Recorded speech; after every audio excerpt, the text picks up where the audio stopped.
What's going on, everyone? Welcome to Dynasty Depot.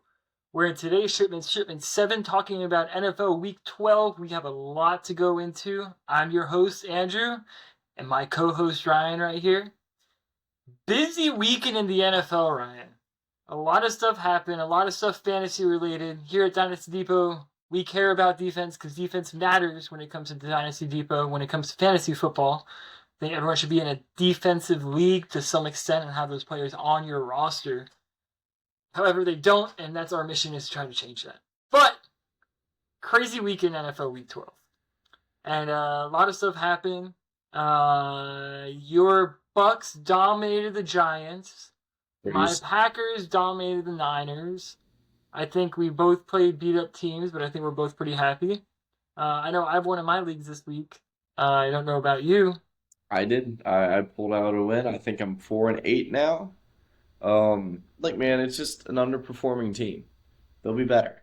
A Listen, if lot you're talking about our league, everyone makes the playoffs. So it doesn't matter. So, all right. So let's start with our surprises of the week. And I try to stay away from the main headlines. Like if I watch ESPN in the morning, I try to stay away from those headlines. But I feel like this deserves to be talked about in every podcast, anything football related. Saquon having a 46-point game in PPR.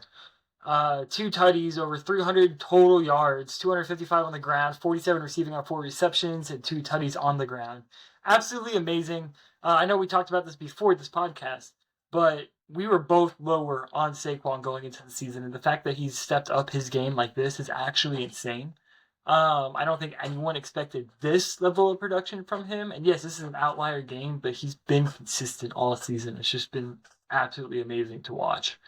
I don't know if you have anything else to touch on that, or if you want to go into your surprise of the week. But yeah, man. that's No, my surprise of the week. I'll hop on that a little bit. That was a big point of mine, as you brought up earlier, that I didn't think Saquon would have this production down the line throughout the season, but he has been consistent. He's put up multiple. Uh, I think he's put up multiple 20-point games. Oh yeah, Throughout the season, and he's just fun to watch. We never got the prime Saquon because of the Giants' offense at the time. He's still like up there physically, but he's definitely on the decline, I think, as a running back. But we're starting to see what could have been and what could have been more in New York. But still fun to watch, and yeah. But you with know, that, hold on, sorry, just because you said it, I have to read a tweet I put out. Sorry, according to Elon, it's an X now. It's an X I posted on X, formerly known as Twitter, and it's pro tip for the NFL is to sign players that the Giants let walk. Danny Dimes is about to make a comeback on the Vikings. he's a safety. Um, yeah, as a safety, playing back there with Harrison Smith, which is foreshadowing later in the show, eh? And there you go. But Um, hey, there you go. Now go with your surprise of the week. Sorry, I had Well, to. sticking on the Vikings, I have Jordan Addison as my surprise of the week. He went 8 for 9 for 162 yards and one touchdown. Um, Look, he's had decent games throughout the season, but I think everyone's kind of been waiting for him to really pop off. In the Vikings offense, and I think this was a great week for him. Put up 30 points, which I was very grateful for. Helped bring me to that win. Without that production, it would have been a much closer game for me. But I was definitely stoked to see that. Like I said, biggest game of the season so far. Do I think I'll see this again? Probably not. But I was definitely happy and grateful for his production this week, and that's why Jordan Addison was my surprise of the week. Yeah, no, I think that's great, and I think you also have to remember that Jay Addison was dealing with injuries and suspensions earlier in the season, so Yeah. he's actually starting to be able to be consistent in this offense and practice Mhm. and everything like that. So I think we'll maybe not see 30-point games from him week in and week out, but I Yeah, think you're no. definitely going to be seeing better production from him going into your fantasy playoff season. That being said, here's became my favorite segment, mainly because I get to sit back and relax, is a rookie segment, which I'm actually very excited because Ryan came up to me and he was like, hey, yo, I have this new idea for this segment this week, um, which is talking about future prospects. And I think that's great going into the end of the season. I mean, we're not doing any more trades. obviously the best rookies have shown themselves, which I'm sure you're going to talk about. And it's exciting to see what the new NFL looks like. So, Ryan, take it away. Yeah, like Andrew said, I felt like we were getting to a point in the season where anyone who would have uh, grown a role with their respective team would have done it by now. They would have made a name for themselves for at least their rookie year at this point, and wanted to transition. And so, doing a way too early rookie segment, I'll probably loop back throughout the year and cover uh, this again. But what we're going to do is we're going to do position groups. And for the first one, I'm going to start with the linebackers. We're going to look at seniors and juniors who are draft eligible, who look like they would come out for this year's NFL draft or this upcoming year's NFL draft. Getting it started, I have one of Alabama's linebacker and Jihad Campbell. Guy out of IMG Academy, I believe, from high school. Has played really well at Alabama throughout his time there. He's 6'3", 244, physical linebacker. He has great speed, and it's his size to his speed is definitely one of the upsides for him. He's a big guy, definitely a run fit kind of guy. But his speed, watching him run in a straight line, is very impressive, as well as his lateral speed. He has improved in pass coverage, I'd say, throughout the season, but I'd say that would be one of his knocks as a player is just pass coverage in general. But he has improved in that aspect. I have him actually, for me, as probably my best linebacker coming out this year. And definitely a guy I'll be watching. Love the way he plays, and he can also be put on the edge as well because of his speed and because he's such a violent player. Excited to see how the rest of his season plays out and to see where he goes. Following that, I have Danny Stunsman. My number 28 plays for Oklahoma. This guy kind of got famous because I believe it's the end of last year. He posted a picture, and he said, "I'm like communion." No, he's like communion, I'm the cracker that has the juice. Love that. That was hilarious. But something you pick up, or something I pick up when I watch this guy.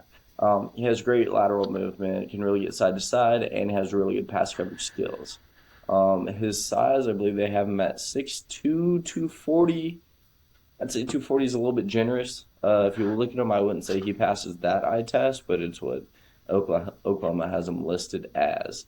But definitely a good linebacker when it comes to coverage, when it comes to the modern linebacker build, what you're seeing in college, what you're seeing in NFL. He definitely has the size for that, and has elevated his play throughout the season compared to last season. Not saying that it was bad, but it's definitely grown into that role to where he's getting looked at as a top 5 linebacker in this class. Something I would say that he could improve on would just be his run fits. It's at times he's not in the right position, which I mean everyone's going to have, but these are just glaring out of position mistakes, and I think that's something that can be fixed, but something to watch out for moving forward.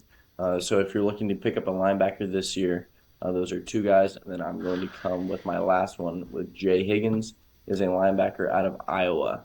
This is his first year starting, so there's a little bit of a risk here. That's why I have him as in the last spot. And like I said, I'll be covering all these over again later throughout the year, but these are my way too earlys. But Jay Higgins, and he's a smart linebacker, clearly. He picked up the starting role very quickly and has performed. But again, it's his first year starting, so we'll see how that translates to the NFL and to see if there is a learning curve. It doesn't whiff a lot. He's a very sure tackler, wraps up, gets guys down. Not really concerned watching him play. He has a good sideline speed, which is something you want to see out of an inside backer. But the issue with him is, although he does have sideline speed, straight line speed can be a concern. I believe his 40 was a 4.7 out of high school. So that can be a concern. We'll see how he tests later at his pro day and at the NFL draft. But yeah, those are 3 linebackers I would keep your eye on if you're looking to pick up a linebacker in your draft this year for Dynasty. But yeah. Yeah. And like I've always said too, is that linebackers, I'm currently changing the way I think about linebacker position in the fantasy football world. And when you're talking about my previous thought process on this was really working on the linebackers that get tackles. So I guess you'd be more concerned about the straight line, speed Run and stuff fits along stuff. those. Yeah. But like now, I'm more concerned about people who come off the edge, like Campbell, which I think will be a great asset in dynasty leagues for the future to come. Campbell's So yeah, I'm Campbell's super is yeah gonna be no I'm like really super excited about that, and I know that we'll probably be having a cargo shipment here soon, which is our mock draft, and I know I keep bringing it up in different podcasts that's going to be coming out soon. That will be coming out soon. We got Thanksgiving coming up tomorrow from recording this, so happy Thanksgiving to everyone out there. But we are dealing with it. I got sick. We've been trying to recover from that, which I'm finally recovered from. But even last week, I was holding back coughs all podcast. So here we are today. So hopefully that shipment comes out soon. That being said, let's jump right into the. No, you still had some more, right? No, oh that no, was it for the that rookie was it for segment. my linebackers. You have your defensive. Sweet. So yeah, we'll go into the defensive segment. And funny enough, I'm taking this off of a tweet for the top PFF rated secondary players. And it was funny. Me and Ryan were game planning before this, and we were on the call, and we were talking about whatever. And I posted that X on X, formerly known as Twitter, right before this podcast, and I looked at my DMs, and Ryan sent me one that I actually saw this that inspired this defensive segment.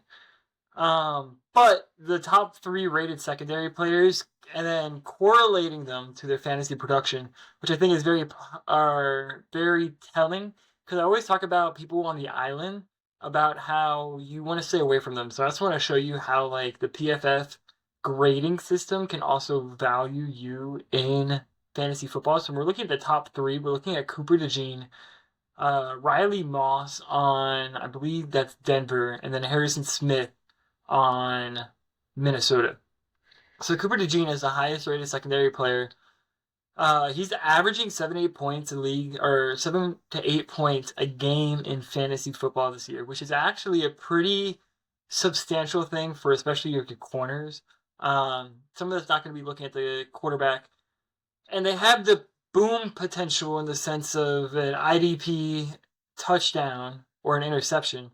And the crazy thing about this is Cooper, as young as he is, especially when you talk about dynasty football, like we talk about here on Dynasty Depot, he's only owned in 50% of leagues, which is insane to me for how young he is and how much potential he has. I would have this guy on my bench as a flex spot for substitutions on bye weeks. We still have a few more weeks of bye weeks in the NFL. But with the 50% of leagues that don't have him, I would go pick him up and just have him as a depth piece on your league. Be able to hold him for long term because I think his value only goes up. And what I've seen of him on film, he won't be an island in the future. I'm not worried about him turning into a Jair Alexander. I'm not worried about him turning into a Jalen Ramsey or something like that, which are both highly ranked PFF as well. But they're not fantasy producing.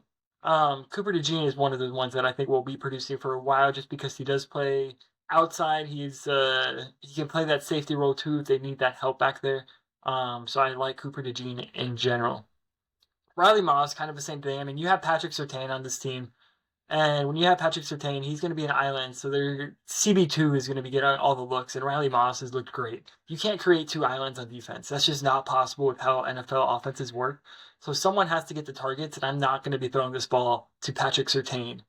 So I think Riley Moss is an average, or is a great pick. He's averaging 9 to 10 picks, or 9 to 10 points a game.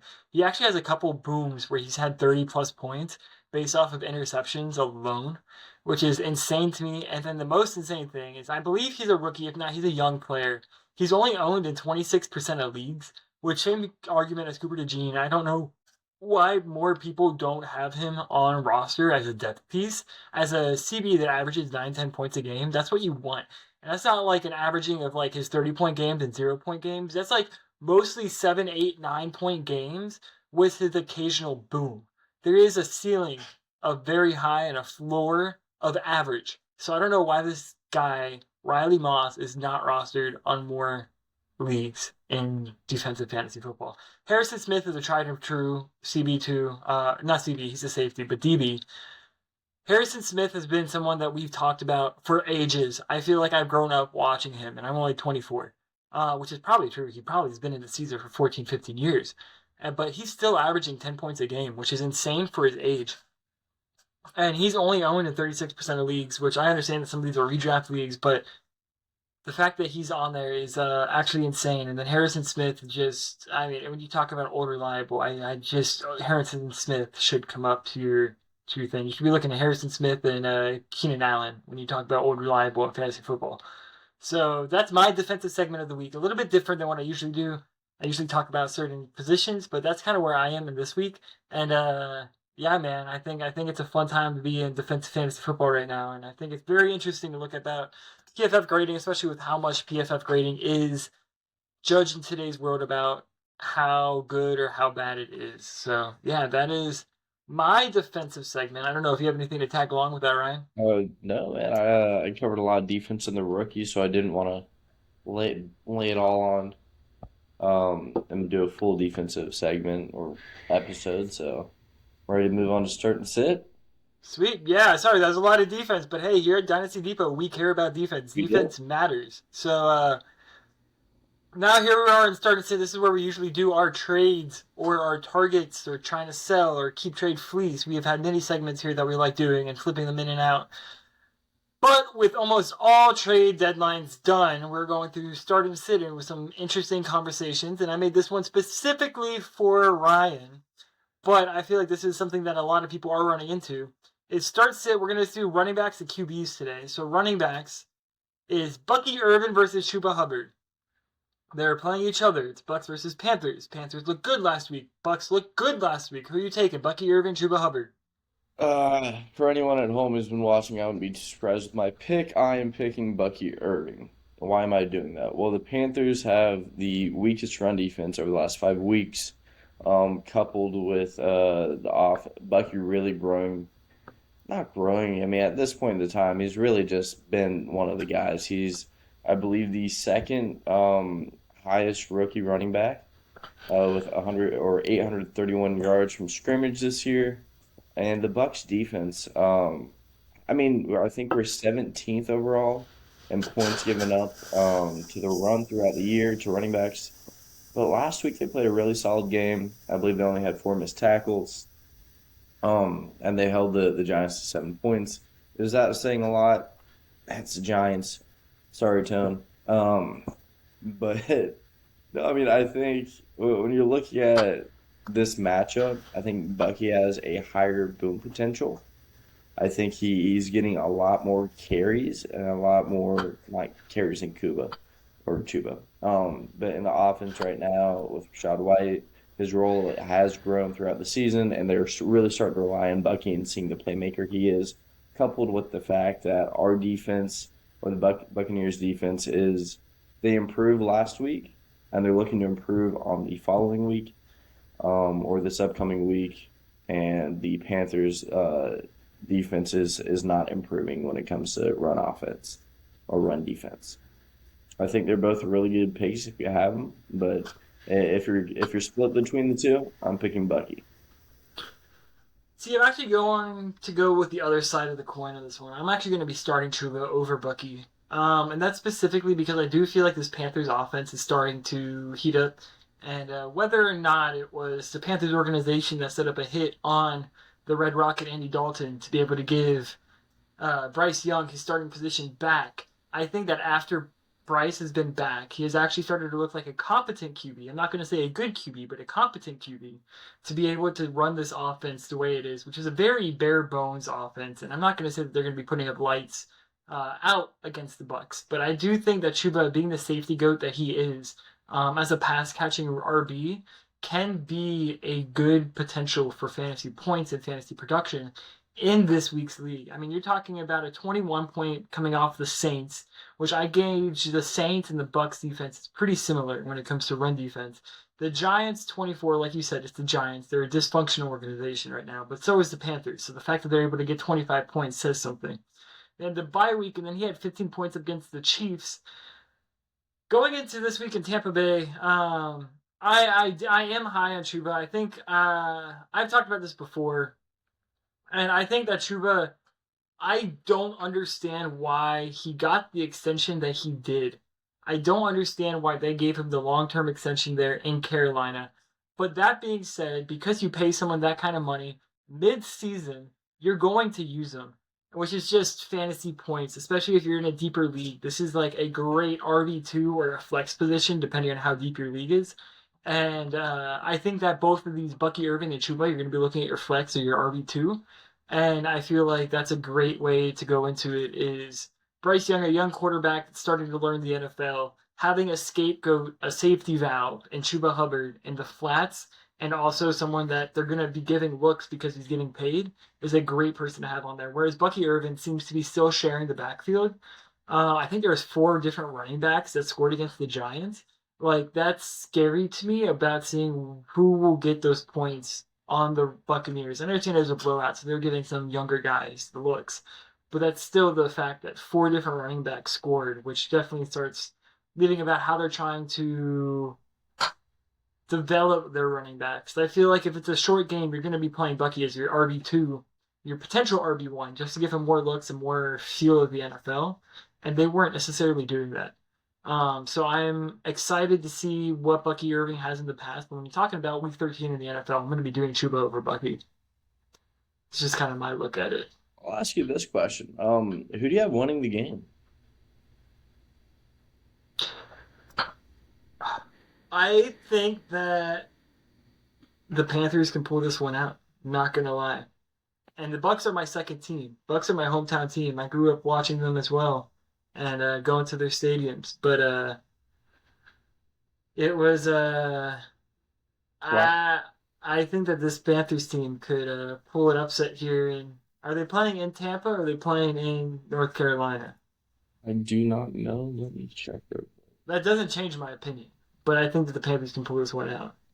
I'm just curious. Changes your opinion on the spread. It's Buccaneers at Carolina. Yeah, give me the Panthers. Give me the Panthers. Spread +7 on this. I think the Panthers show up, and it's gonna be a fun game to watch if you're a Panthers fan.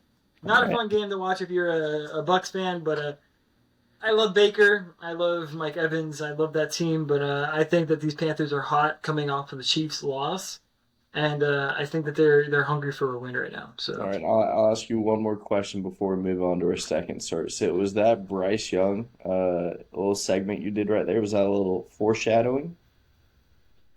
no, I actually am not a fan of Bryce Young overall, No, no, no. and I'll talk to you after. I'll talk to you after. It's fine.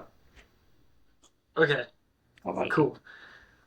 So here's our second start sit is the QBs is this one I found interesting, and this is something that I actually don't know which way I'm gonna go. Is Justin Herbert versus the Falcons versus CJ Stroud versus the Jags. Start sit Justin Herbert, CJ Stroud. Go. Uh, no, I said I was gonna be emotional about this one. Didn't want to do any research. Just wanted to go with my gut feeling. And my gut is saying go with CJ Stroud. Why is that? I just don't like the way the Jaguars have looked all season. I mean, you can make the argument that yeah, the Falcons were a somewhat early contender, early as in like super early, with how they looked at the beginning of the year. Um, they've fallen off a little bit, but talking about the Falcons, but the Jaguars haven't looked really like they just haven't looked good throughout the season. I don't think that's an arguable point. I think CJ Stroud wants a game that him and the Texans can build off of.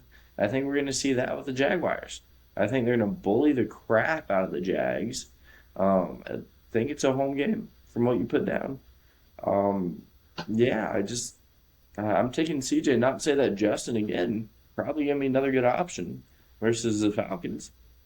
Um, I could see that being a slugfest, a high scoring one going down and down the stretch. But I like CJ versus the Jags.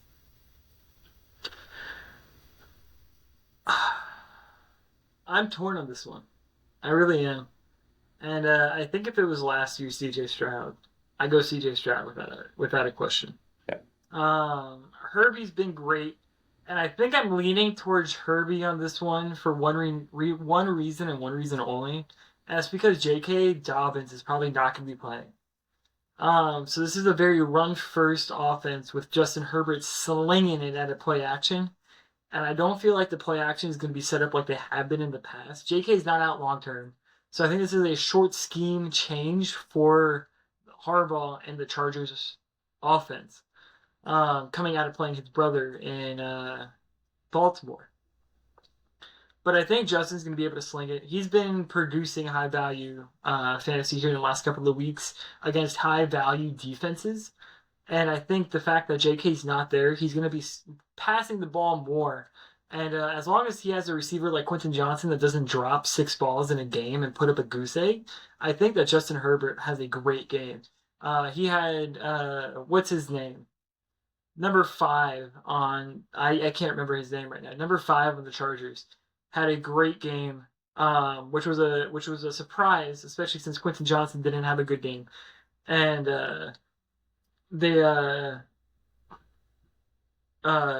Lad McConkey is just an absolute beast. CJ Stroud has the weapons too, but CJ Stroud just has had his weapons all year. And even when he had all his weapons with even Stephon Diggs, he wasn't producing. So he's not producing at that level right now without Stephon either. Well, I mean, I see your point, definitely, but like for Justin Herbert, I mean, they still have Gus Edwards in the backfield. You know, this is definitely an aging Gus Edwards.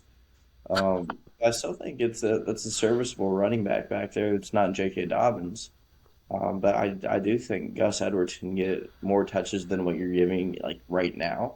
Um, but with C.J. Stroud, I mean, that offense you lose Joe Mixon. I think Damian Pierce was out too, so you're down 2 running backs. I believe Damian Pierce was hurt. Um, you had Nico Collins who was out. Stephon Diggs was out. It was a beaten, battered Texas team. Now were they all out at one time? I don't think. I think it was one then the other, and everyone would be in and out. But it just hasn't been a consistent Texans team throughout the whole season. And while you rebuttal, I'm going to say, let me see if Damian Pierce was out, or if I have to retract that statement. Yeah, I mean, while you look that up, I'm just going to say this too when you talk about the Chargers offense. Is I do agree with you, Gus Edwards can deal with that. But Gus Edwards isn't the workhorse that we see like Josh Jacobs, Derrick Henry, Saquon Barkley. Like Gus Edwards cannot be taking the snap counts that these guys are taking. And like, yes, he can take an extended snap count with JK out, but that was almost a split backfield, and Gus Edwards cannot take the whole game. And their backup, I forgot his name, is going to be taking JK's spot. That'll probably see 20% of snap count. Is that a little I picked him up on the waiver. That's definitely a waiver, but I mean, we don't talk about waiver on here. But especially since waivers are probably closed for most people by the time that this comes out.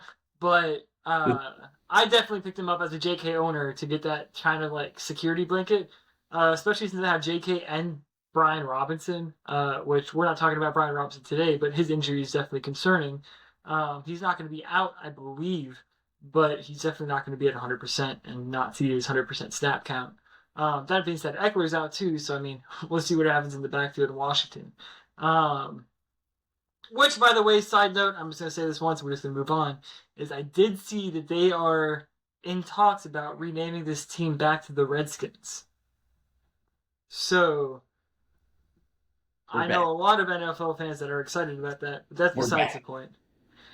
Is they are in talks about renaming that team to the Redskins again. And it's going through a lot of channels. Will it happen? Who knows? But I did see that floating around today. But, sorry, go back with what you were saying about C.J. Stroud in that offense with Damian Pierce. Oh, Damian Pierce was hurt multiple times throughout the year. I was just like, I felt like he was, but I wasn't sure. But I was gonna I was gonna get off my take anyway. I was right. But yeah, man, I like CJ Stroud. I do like Herbie. Hey, we're giving you value if you're listening. We're giving you options. Whichever one you believe more, subjective. Hey, there you go. Just so you know, I have the better record than Ryan when it comes to fantasy football. So let's go into our oh so serious takes of the week. And I have a long one. It takes almost 2/3 of a legal pad I will worth get of information in this one. Them. So I will let Ryan go first. Take your time. But I have 14 reasons. And I'm excited to see what comes from this. So there it is. All right. Hey, All right. Baker Mayfield. Content farming to its finest. I can do that because I'm Italian. Baker Mayfield. Hey, Baker could too. He's never took a 23andMe, so. That boy doesn't have any in him. Love my Bucks 30-7 against the Giants. I loved it. What I didn't love was that celebration. Here's why. The ghost of Lucky Luciano is going to come back and haunt the Bucks the whole year, and I want to see the Bucks win, but I'm worried that I don't know how that's going to come back good. So Panthers by 7. What's up? So Panthers by 7, eh? I could see Panthers by 3. I don't know if it's by 7. Looking at the stats, I love the Buccaneers here. Going off my gut feeling off that celebration, I'm scared not only for this week but for the rest of the season because it just didn't sit right with me. So I'm a nervous Buccaneers fan. I am quaking in my boots, and we will see how this season goes. I'm currently very bearish on the Bucks, and that is my oh so serious. I don't think we're making a wild card. That's not even questionable. I don't even think we're gonna be in question for a wild card now. Andrew. Yeah, that's interesting. So I think that there's 2 teams in the NFL. And I think that there's 2 teams that have very high potential, and I think that league winners in fantasy football are going to have a combination of players from these 2 teams specifically. And my oh so serious take of the week starts with 13 different reasons plus 1. And I'm just going to go down the list. Ryan, I would like you to count off the reasons as I say them. But I'm going to say this like poetry because fantasy football is poetry. I feel like that's the way that it has to go. And I'm going to start with some... Hold on, let me get a pen so I can mark these off. Because I just wrote these in orders that I thought about them, but I feel like there's some that give these away, and I'm going to try to hold them off until the end. So, both of these teams, to this point, have scored 244 points. Identical to each other. 1. Both of these teams have made 19 field goals this season. Identical to each other. Both of these teams have 23 extra points scored this season. 3. Both of these teams have never won a Super Bowl, but they have both lost exactly 1 Super Bowl. You get 1 more, and I'm done with the haikus. Both of these teams are found on the 33rd parallel latitude line on the globe.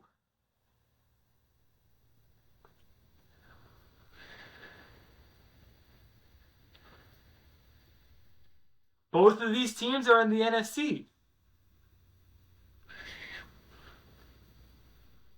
Both of these teams are 6-5.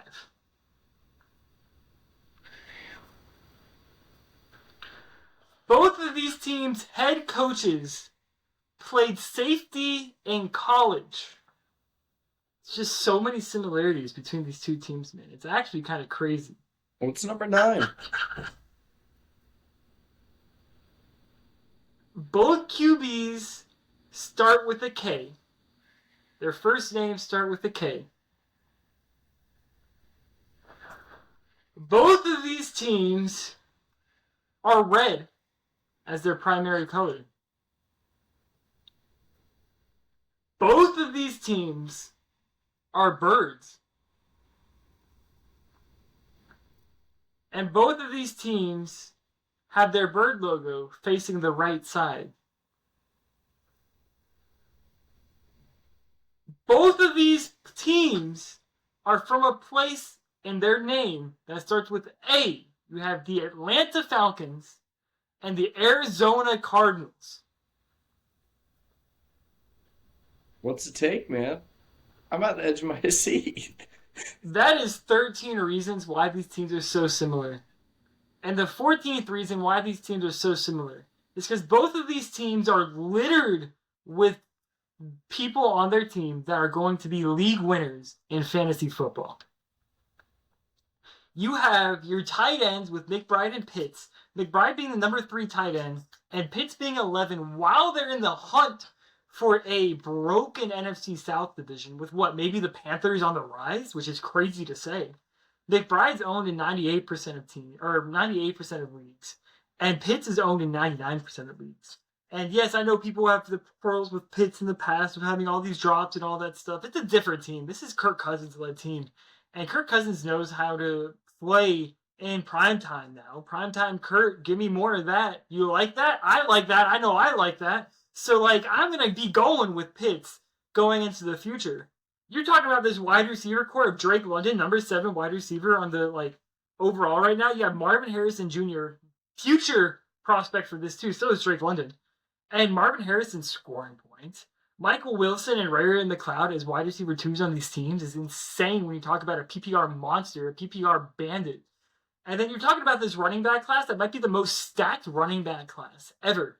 With Bijan Robinson, Tyler Algier, James Conner, and Trey Benson, all owned in over 95% of leagues.